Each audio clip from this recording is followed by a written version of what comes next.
오늘의 주요 뉴스입니다. 장마가 계속되는 가운데 오늘 도내는 군산 48.8mm, 익산 37.4mm 등 50mm의 강수량을 보였습니다.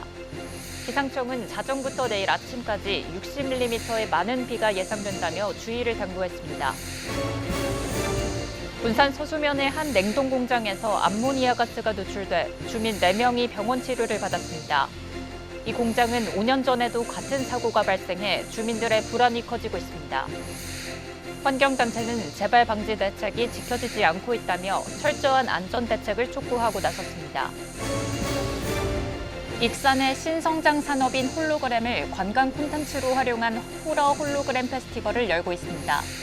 지난해 가을 첫 선을 보여 전국에서 13,000명이 넘는 방문객이 다녀갈 정도로 인기를 끌었습니다. 익산시가 올해부터는 여름 휴가철로 바꾸고 공포 체험 콘텐츠를 강화해 관광객을 유인하는 한편 홀로그램 산업도 알리겠다는 계획입니다. 여러분 안녕하십니까? 7월 4일 화요일 종합뉴스입니다. 장맛비가 소강 상태를 보이고 있지만 오늘 자정부터 내일 아침 사이에 많은 비가 내릴 것으로 예상되고 있습니다. 전주기상지청에 따르면 오늘 오후 5시 기준 익산 37.4mm, 군산 48.8mm의 강수량을 보였습니다. 전북 지역은 장맛비가 소강 상태를 보이면서 군산과 김제에 내려진 호우주의보가 해제되긴 했지만 오후 3시 기준 호우 예비특보가 다시 발효됐습니다.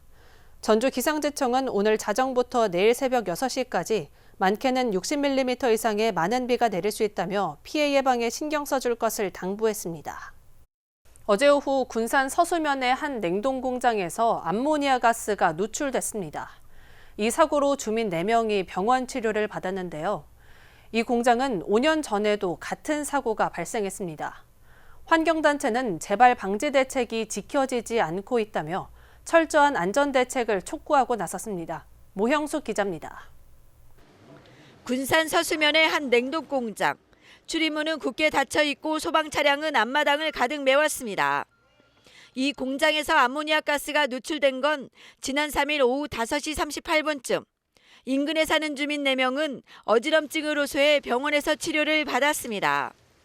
암모니아는 피부와 눈에 손상을 주고 들이마실 경우 두통과 호흡곤란까지 가져올 수 있는 유해 물질입니다. 소방당국은 아이스팩을 얼릴 때 쓰는 암모니아 배관이 낡아 가스가 샌 것으로 추정하고 정확한 사고 원인을 조사하고 있습니다. 환경부는 사고가 난 지 17시간 만에 더 이상 암모니아 노출은 없는 것으로 보고 사고를 수습했습니다. 다만 공장 가동 중단은 신중한 검토를 한 후 결정을 내릴 예정입니다. 이 공장에서는 5년 전에도 2차례나 누출 사고가 발생한 적이 있어 주민들의 불안감은 더욱 커지고 있는 상황. 항상 가지고 있죠. 예, 사고를 3번, 4번째 이제 당하다 보니까 항상 언제 터질지도 모르고, 그리고 이 건물 자체가 노후가 됐다고 하시니까 더 불안하고. 당시 누출 원인이 오래된 장비 때문인 것으로 드러나 공장 측은 재발 방지 대책과 시설 개선 등을 약속했지만 환경단체는 제대로 이루어지지 않고 있다고 지적했습니다. 5년 전에 똑같은 사고가 났었고 그때 재발 방지책을 내놨었고 그때도 피해자가 있었고, 근데 5년이 지난 지금에 와서 보니까 달라진 게 아무것도 없어요. 그때의 암모니아 냉매를 친환경적 프레온 냉매로 바꾸겠다, 그런 약속을 했었는데 여전히 그런 것도 하나 지켜진 것 같지도 않고. 잊을만 하면 일어나는 공장 안전사고. 시민들의 안전은 말뿐인 안전이 되고 있습니다. KCN 모영숙입니다. 익산의 한 고등학교 급식 도시락에서 벌레가 나와 학생들이 개선을 요구하고 있습니다. 익산 A고등학교에 재학 중인 한 학생은 SNS 내부 소통망을 통해 급식에서 제공된 즉석밥에서 벌레가 발견된 모습을 사진으로 찍어 공유했습니다. 특히 급식 상태가 좋지 않다며 학교 측에 건의했지만 묵살당했다고 하소연했습니다. 해당 학교는 급식실 공사가 이루어지면서 도시락 업체로부터 급식을 공급받고 있는 상황입니다. 군산의 인구가 감소세를 보이는 가운데 올해 안에 26만 명 선이 붕괴될 것으로 보입니다. 군산시에 따르면 지난달 군산의 인구는 전달 26만 1,131명보다 190명이 줄었습니다. 이는 작년 말 26만 2,467명과 비교해 반년 만에 1,526명이 준 겁니다. 올 들어 한 달 평균 254명이 군산을 빠져나가면서 빠르면 석 달 뒤에는 25만 명대로 줄어들 것으로 보입니다. 한편 군산은 옥구군과 통합한 이후 인구가 가장 적었던 때는 2007년 26만 562명이었습니다. 전북도가 새만금 기반 조성 3개 사업의 예비 타당성 조사 일괄 면제를 추진하기로 했습니다. 전북도는 잦은 예타로 새만금 개발이 속도를 내지 못하고 있다며 새만금 개발 계획에 담긴 기반시설 조성 사업 3개의 예타 면제를 추진하고 있습니다. 도는 이런 내용을 전북특별자치도법이나 새만금 특별법에 반영할 예정입니다. 예타 면제 추진 사업은 새만금 남북 삼축도로 건설공사와 내부간선도로 건설공사, 새만금 환경생태용지 개발 사업 등입니다. 옛 쌍용 자동차인 KG 모빌리티가 군산형 일자리 참여 기업인 에디슨 모터스 최종 인수 예정자로 선정됐습니다. 창원지방법원이 지난 4월 25일 조건부 투자 계약을 위한 우선 협상 대상자로 KG 모빌리티를 승인한 이후 2달여 만입니다. KG 모빌리티는 회생계획안 제출과 채권자 동의 등을 거치면 회생 절차가 마무리됩니다. KG 모빌리티는 에디슨 모터스의 제품을 전기버스에 국한하지 않고 다변화해 종합 상용차 회사로 육성한다는 계획입니다. 군산대 해상풍력기술 개발 사업이 국가 예산 낭비 사례로 지적됐습니다. 국무조정실은 어제 브리핑을 열고 군산대 연구 사업이 당초 협약과 달리 핵심 부품인 터빈을 제공받지 못해 3차년도에 중단되면서 국비 127억 원을 낭비했다고 밝혔습니다. 또 터빈 확보가 불확실한 상황에서 장비 제작에 대금을 집행했지만 제작된 장비는 활용 없이 야적장 등에 방치되고 있다고 지적했습니다. 국무조정실은 예산을 교부한 산자부 산하 에너지기술평가원도 문책하겠다는 입장입니다. 강임준 군산시장이 새만금 권역 시군 통합에 대해 주민 공감대가 먼저 형성돼야 한다고 언급했습니다. 강임준 군산시장은 민선 8기 1주년 기자간담회를 통해 새만금 권역 시군 통합은 주민 공감대를 형성하는 게 우선될 필요가 있다며 정치적 유불리를 이유로 추진하는 건 문제가 있다고 밝혔습니다. 또 새만금 특별지자체는 3개 시군의 독립성을 유지하기 때문에 반대할 이유가 없다고 덧붙였습니다. 도내 전통시장 경기가 급격히 나빠지고 있는 것으로 나타났습니다. 소상공인 시장진흥공단이 발표한 경기 동향조사를 보면 이달 전통시장 경기 전망치는 49.2까지 하락했습니다. 최근 1년 새 전망치 가운데 가장 낮았습니다. 도내 전통시장 경기 체감지수도 50에 그쳐 한 달 전보다 17.5포인트가 하락했습니다. 익산의 신성장 산업인 홀로그램을 관광 콘텐츠로 활용한 게 호러 홀로그램 페스티벌입니다. 지난해 가을 첫 선을 보여 전국에서 13,000명이 넘는 방문객이 다녀갔는데요. 익산시가 올해부터 개최 시기를 여름 휴가철로 바꾸기로 했습니다.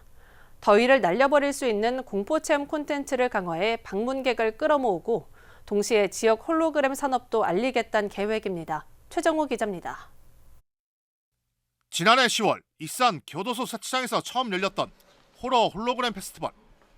당시 전체 방문객은 13,000여 명. 지역별로 분석해보니 익산을 포함한 전라도 지역이 50.1%, 그 외 지역이 49.1%로 나타났습니다. 홀로그램을 활용한 색다른 관광 콘텐츠라는 점이 젊은 세대에게 관심을 받았습니다. 이에 익산시는 올해부터 개최 시기를 한여름이자 본격적인 휴가철인 8월 1일부터 6일로 바꿀 예정입니다. 더위를 날려버릴 수 있는 공포체험이 걸맞는 시기를 선택해 방문객 유입 효과를 높이겠다는 것으로 올해 육취 목표를 2만 명으로 잡았습니다. 이를 위해 시각과 청각 등을 통해 느낄 수 있는 공포 체감 콘텐츠가 대폭 강화될 예정입니다. 뮤직 콘서트 형식으로 해서 오프닝 학교적인 좀 단초로 만들어서 좀 길비스럽게 만들어서 여러 형태의 그런 음악 컨디션을 보여줄 겁니다. 4일 열린 호러 홀로그램 페스티벌 최종 보고회를 보면 지난해와 크게 달라진 점은 홀로그램으로만 구성된 공포체험 콘텐츠를 제공하면서 시각 효과를 높였다는 겁니다. 또 공포음악회와 학교 여곡성 등 극한의 공포를 느낄 수 있는 킬러 콘텐츠가 도입됩니다. 때문에 20여 가지의 공포체험 콘텐츠는 연령별로 입장 제한됩니다. 호러 페스티벌은 지역 홀로그램을 알리는 소통창구로 활용될 계획입니다. 주 무대인 교도소 세차장 내부에 XR과 VR 등 홀로그램 산업을 방문객이 직접 체험하고 시연할 수 있는 체험 부스가 마련됩니다. 익산에 입주한 홀로그램 업체들이 운영을 맡았습니다. 홀로그램 협의체와 함께하는 홀로그램 전시장 그리고 체험장을 만들어서 홀로그램에 대한 내용들을 듣게 할 수 있게끔. 호러 페스티벌의 큐티 시기를 받고 여름 관광객 공략에 나선 익산시. 아울러 신성장 산업으로 육성하고 있는 지역 홀로그램 산업도 알리는 효과를 노리고 있습니다. KCN 최정우입니다. 군산 공설시장이 한국관광공사의 전통시장 맞춤형 관광 컨설팅 공모에 최종 선정됐습니다. 이번 공모에는 전국 25개 전통시장이 참여했고 이 중 군산 공설시장 등 2곳이 선정됐습니다. 앞으로 군산 공설시장은 사업비 3천만 원이 투입돼 관광 수용태세 진단과 전통시장 관광 활성화 전문가 컨설팅 등이 이뤄집니다. 또 개선과제 도출에 따른 지원 사업은 오는 10월 중에 진행됩니다. 조배숙 전 의원이 국민의힘 전북도당 위원장 후보에 단독 등록했습니다. 국민의힘 전북도당에 따르면 이번 주말쯤 운영위원회를 소집해 신임 도당위원장으로 조 전 의원을 선출할 예정입니다. 이어 다음 주 안에 국민의힘 중앙당 최고위원회에서 최종 승인이 이뤄지면 도당위원장으로서 내년 총선을 이끌게 됩니다. 군산시가 평생학습도시 중장기 발전 방안을 마련합니다. 오늘 최종 보고회가 이뤄진 평생학습도시 중장기 발전계획 연구 용역에서 보편적 평생학습권 확대와 통합적 평생교육체제 구축, 평생교육 인적자원 전문화, 디지털 평생학습체제 구축 등이 제안됐습니다. 또 오는 2027년까지 추진할 실천 전략과제로는 유비쿼터스 학습기회 제공과 평생학습 체계화, 디지털 체제 기반 강화 등 5개 전략이 제기됐습니다. 한편 군산시는 용역 결과를 바탕으로 평생학습 발전 전략을 수립할 방침입니다. 제3회 익산시 민간기록물 수상작 59점이 선정됐습니다. 수상작은 1977년 이리역 폭발사고 극복 과정을 담은 사진 앨범, 익산 출신 무신 정동식 집안의 기록물, 국민 1호 수신 라디오, 용안 현읍지 필사본 등입니다. 이들은 각각 대상, 최우수상, 우수상, 장려상의 익산시장상과 함께 상금을 받고 예술의 전당 미술관에 오는 8월 말 전시될 예정입니다. 한편 이번 공모전은 지난 3월부터 약 2개월 동안 진행됐으며 103명이 참가해 총 3,100여 점의 기록물을 접수했습니다. 군산 야외 수영장이 이용객 안전을 위해 2부제로 운영됩니다. 군산시는 야외 수영장 하루 입장객을 2,800명으로 제한하기로 했습니다. 또 오전 10시부터 오후 2시까지, 오후 3시부터 오후 7시까지 2부제로 나눠 입장객을 받습니다. 유아부터 성인까지 이용이 가능한 야외 수영장은 이달 7일부터 다음 달 20일까지 45일간 운영됩니다. 도내에서 출생신고가 되지 않은 영유아 48명이 최종 확인됐습니다. 전라북도는 지난 2015년부터 지난해까지 8년 동안 출생신고가 이루어지지 않은 48명이 최종 확인됨에 따라 오는 7일까지 소재 파악에 나서기로 했습니다. 조사 과정에서 해당 아동의 부모가 출생 사실을 부인하거나 조사를 거부하면 경찰에 수사를 의뢰하기로 했습니다. 계속해서 전북권 뉴스입니다. 남원에서 빗길을 달리던 차량이 가드레일을 들이받아 아버지와 아들이 숨졌습니다. 오늘 오전 8시 30분쯤 남원시 광치동의 한 도로에서 40대 A씨가 몰던 승용차가 가드레일과 부딪히고 불이 났습니다. 이 사고로 운전자 A씨가 크게 다쳐 병원으로 이송됐으나 끝내 숨졌고 동승했던 아들 B군은 현장에서 사망했습니다. 사고가 난 길은 내리막길로 당시 시간당 6.4mm의 비가 내리고 있었던 것으로 확인됐습니다. 올해 상반기 도내 외국인 직접 투자 유치 실적은 8억 6천만 달러인 것으로 나타났습니다. 비수도권 지역 중 경북에 이어 두 번째로 큰 규모입니다. 투자 유치 지역은 군산이 11곳으로 가장 많았고 전주 4곳, 익산과 정읍 각각 2곳, 남원과 김제, 무안이 각 1곳으로 뒤를 이었습니다. 전북도는 새만금의 입지 우수성과 안정적인 제조업 기반으로 달성한 성과라고 밝혔습니다. 무주군 남대천의 별빛다리 경관보도교가 개통했습니다. 별빛다리 경관보도교는 남대천 주변의 경관 조성을 위해 총 길이 133m, 보행폭 2m 규모로 개설됐습니다. 군은 2025년까지 총 194억 원을 들여 반디 테마 빛거리, 빛체험 공간, 포토존 등을 조성할 예정입니다. 지금까지 전북권 뉴스 조아갑니다. 익산시가 오는 10일부터 원어민 화상 영어교육 하반기 대상자 588명을 모집합니다. 시는 갈수록 큰 호응으로 지난해보다 2배 많은 교육생을 상하반기로 나눠 모집한다고 밝혔습니다. 특히 올해는 성인반 36명을 포함해 주 2회 1대4로 진행하며 비대면과 실시간으로도 받을 수 있습니다. 교육은 필리핀 4년제 대학 강사진과 원광보건대가 구성한 콘텐츠, 단계별 수업, 지속적인 강사교육 실시 등으로 매년 큰 호응을 얻고 있습니다. 익산교육지원청 특수교육지원센터가 오는 9월까지 영화와 함께하는 찾아가는 장애인식 개선교육 프로그램을 실시합니다. 관내 9개 교가 직접 장애인 인권영화 출품작을 선정해 배리어 프리 영화 시청하기, 공동체 안에서 함께 사는 방법 찾아보기 등의 교육을 지원받습니다. 교육지원청은 48학급 초중학교에 전문 강사진을 배치해 프로그램을 진행하고 있습니다. 한편 프로그램은 장애 공간 문화 확산과 통합교육 여건 조성을 위해 개설됐습니다. 익산시의 1시민 1미술 프로젝트가 하반기부터 확대됩니다. 익산시는 시민들의 참여를 넓히기 위해 하반기 지원 규모를 상반기보다 2배 이상 늘렸습니다. 이에 따라 상반기 19개 팀에서 하반기에는 40개 팀까지 가능합니다. 하반기 1시민 1미술 프로젝트는 지인이나 가족, 친구 등으로 5명에서 10명까지 팀을 구성해 신청하면 전문 강사를 투입해 다음 달부터 오는 11월까지 12주 동안 교육이 진행됩니다. 익산 세계유산축전이 오는 7일부터 17일간에 걸쳐 미륵사지와 왕궁리 유적 일원에서 진행됩니다. 유네스코에 등재된 백제 유적의 가치를 알리기 위해 마련된 세계유산축전은 백제의 가치를 새기다란 주제로 익산을 비롯해 공주와 부여에서 동시에 진행됩니다. 익산에서는 넌버럴 퍼포먼스와 렉처 콘서트, 별빛 마실, 스탬프 투어 등 방문객을 위한 참여형 프로그램이 풍성하게 마련됐습니다. 특히 오는 15일 미륵사지에서 열리는 가치 전승의 날 선포식은 백제 온조왕의 황금교 행렬이 펼쳐집니다. 다음은 우리 동네 소식입니다.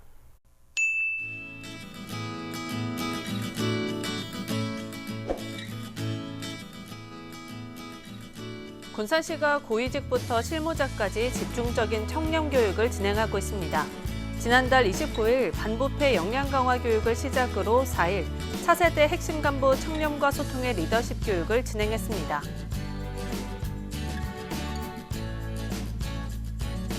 이꽃님 작가의 초청 강연이 오는 21일 오후 2시에 부송도서관에서 열립니다. 당연하게도 나는 너를이란 주제로 열리는 이번 강연은 5일부터 익산시 통합도서관 홈페이지를 통해 선착순으로 신청받습니다.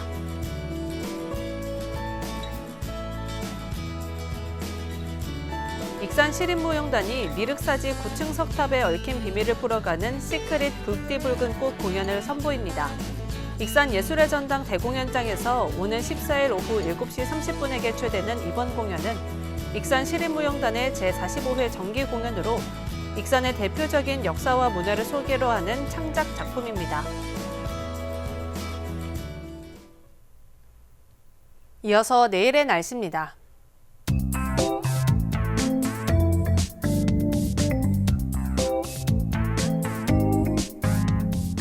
내일 전북은 맑겠습니다.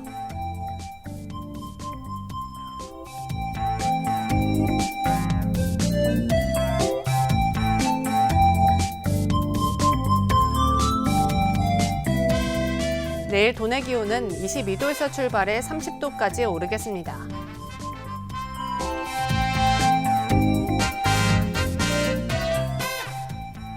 군산은 맑은 가운데 27도까지 오르겠습니다.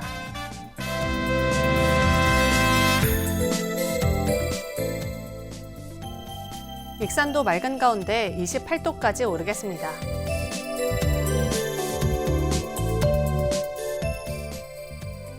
바다의 물결은 서해남부 모든 해상에서 잔잔하겠습니다. 날씨였습니다. 이상으로 KCN 종합뉴스를 마칩니다. 정확한 보도로 늘 함께하겠습니다. 시청해주신 여러분 고맙습니다.